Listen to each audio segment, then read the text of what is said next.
Люди указывают на то, что проблема в том, что Мухаммед имел половые отношения с маленькой девочкой. И ответ таков.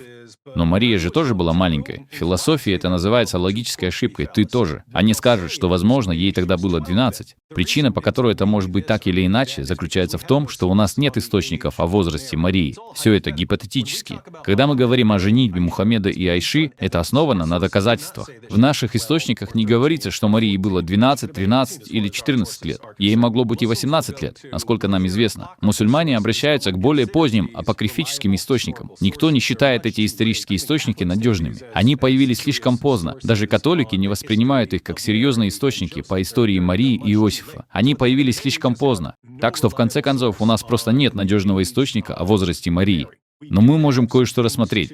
Итак, в первой главе Евангелия от Луки говорится, что она благословенна среди жен. Да, имеется в виду старшая, зрелая по возрасту. Почему это имеет отношение к делу? Мы знаем, что в Библии есть категория, отличная от женщин. Есть категория детей. Марк, глава 5. Это история Иаира. Девица не умерла, но спит. Взяв ее за руку, он сказал ей: «Талита куми», что означает «дитя». Я говорю тебе, встань. Итак, дитя, дитя, дитя, дитя, дитя. Он называет ее маленькой девочкой, и тотчас же девочка встала и пошла, потому что ей было 12 лет.